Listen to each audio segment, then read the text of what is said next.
সাৱধান ক'ৰনা নহয় এইবাৰ এমিবা যাক কোৱা হয় মগজু খোৱা এমিবা দিনক দিনে বৃদ্ধি পাইছে এই এমিবাৰ আক্ৰমণ কেৰালাত মগজু খোৱা এমিবা সংক্ৰমণ বা এমিবিক মেনিনগো এনফেলাইটিছৰ আক্ৰমণ কেৰালাত এমিবা সংক্ৰমণ ৰোগী ক্ৰমাগতভাৱে বৃদ্ধি পাইছে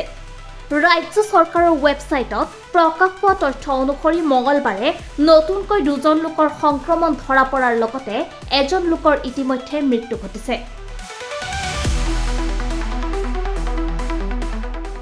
ইয়াৰ লগে লগে মুঠ আক্ৰান্তৰ সংখ্যা বৃদ্ধি পাইছে 69 জনলৈ লগতে এমিবা সংক্ৰমণত মৃত্যু হৈছে 18 জনকৈ লোকৰ মগজু খোৱা এমিবা নাইগ্লেৰিয়া ফলেৰিৰ দ্বাৰা হোৱা এক মাৰাত্মক মগজুৰ আক্ৰমণ যোৱা কেইমাহমানৰ পৰা এই ৰোগ মূলতঃ পুখুৰী ছুইমিং পুল আৰু অন্যান্য স্থবিৰ পানীৰ উৎসত সাঁতুৰি বা গা ধুই থকা লোকৰ ক্ষেত্ৰত দেখা গৈছে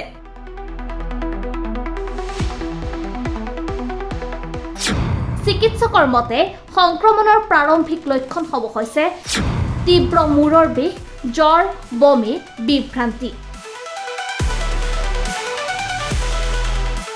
তৎকালীন চিকিৎসা নকৰিলে এই ৰোগে মাৰাত্মক ৰূপ লয় বুলি স্বাস্থ্য বিষয়াই উল্লেখ কৰিছে পৰিস্থিতিৰ প্ৰতি লক্ষ্য ৰাখি কেৰালাৰ স্বাস্থ্য বিষয়াসকলে ৰাজ্যখনত হাই এলাৰ্ট জাৰি কৰিছে ৰাজ্যখন বৰ্তমান এক গুৰুতৰ জনস্বাস্থ্য প্ৰত্যাহ্বানৰ সন্মুখীন হৈছে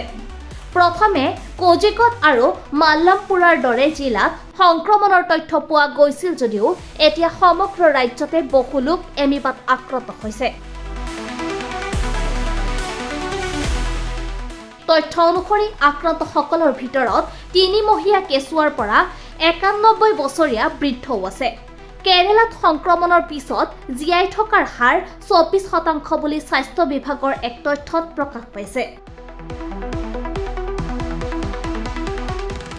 লক্ষণীয় যে এই সংক্ৰমণ এজনৰ পৰা আনজনলৈ পোনপটীয়াকৈ বিয়পি নাযায় সাধাৰণতে দূষিত পানীৰ জৰিয়তে নাকেৰে এমিবা শৰীৰত প্ৰৱেশ কৰিলে এই ৰোগ সংক্ৰমিত হয় ইয়াৰ পিছতে ভাইৰাছ মগজুলৈ গৈ তীব্ৰ প্ৰদাহৰ সৃষ্টি কৰে নিউজ এক্স ৰিপোৰ্ট ৰিপাব্লিকানী